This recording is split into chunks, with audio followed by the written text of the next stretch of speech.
can't fire unless I take it up with my hand. And even for the ladies in the kitchen, you can't cook properly unless a preparation, you have to take up the knife, you cut the vegetable and the meat with your hand. So I am saying if we get these young people good tools in their hand, and even when they take up the cutlass, they think about doing something positive. They can even go on farm works. So we're planning a series of events for the entire year. So we're going to do a football competition, the futsal as I was telling you about, and this competition will start on the 15th, next week Sunday. So it will be a night football. Why are we choosing night football? We want persons to come out in the night and feel safe. So being that those traumatic events happen, those violent incidents, people are scared to go outside. We want the police to be out and we want persons to be out. So that is why we're centering on the night. So we will start at 3 or 4 o'clock and we will finish by 7, 8 o'clock. Now, when we do the futsal competition, we're planning to do another bigger competition, which is a corner league. I realized that there's a football field around here, so we're carrying the competition around there. At some point in time in the year, I realized there's a netball court there, so we're planning netball competition also, and we want to do a cricket competition also. Now we're not just centering on sports. We're planning to do 2 police youth clubs.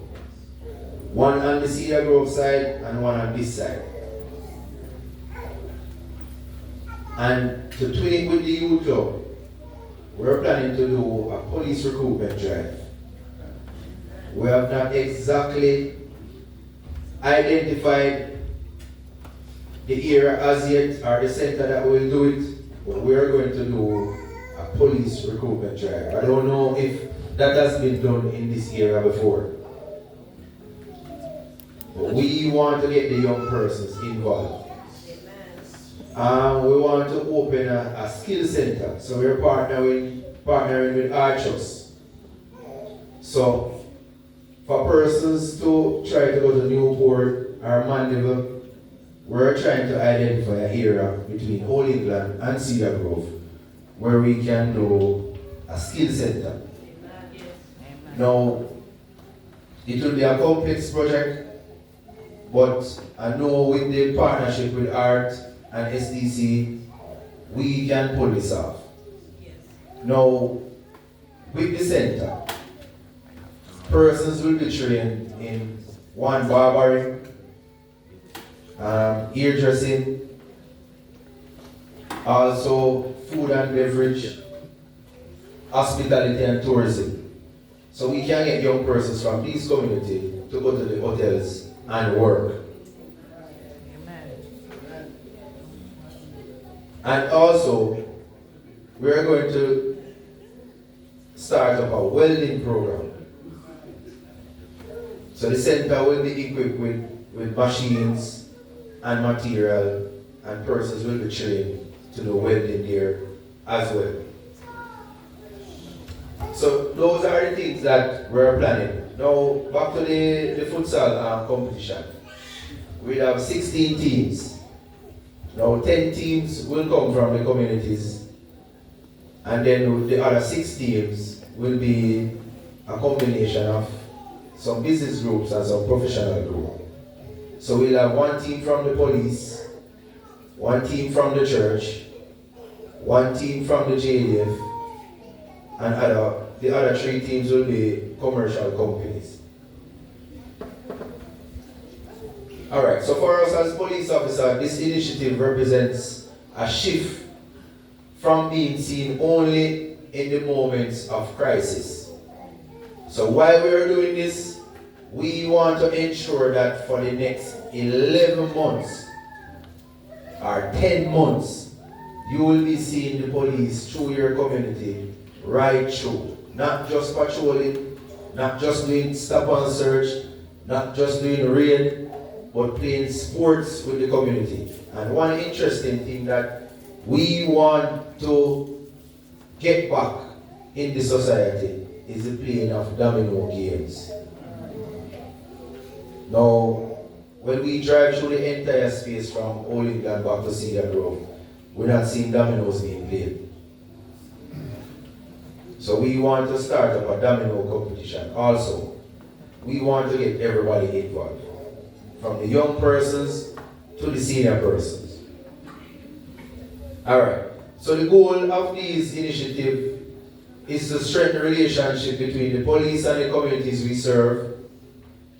We aim to reduce crime through prevention, not just punishment. We aim to guide young people away from violence towards purpose. We aim to establish the youth club, as I said before.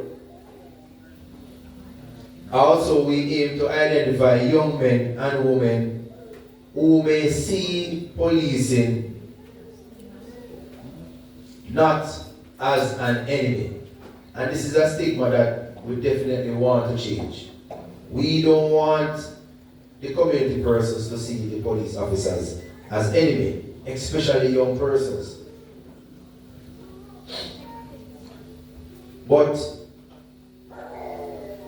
we are grateful for the support of the church. And I was saying to Pastor yesterday that these persons who commit crimes, they don't believe in God. None at all.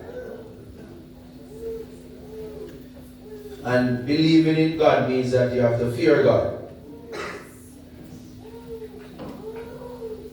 So I am saying that every single thing that we're doing as a police, we're partnering with the church, and we want Christian-based people to help us to lead these initiatives. I know it can be a turnaround for the communities, because the truth of the matter is, if two persons take up a gun, fire shot kill somebody, 4,000 people live in a community.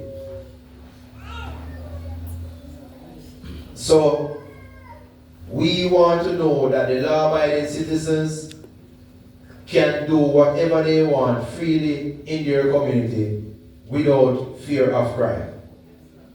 So I'm asking you today that we need a support with all of these activities, from the futsal competition to the cricket competition, to supporting the police youth club, to supporting the skills training center, and all the sporting activities that we have. Our walkthrough, our widely publicized meeting, all the activities. And I'm definitely going to need every support, from the baby onto the most senior person. Thank you very much.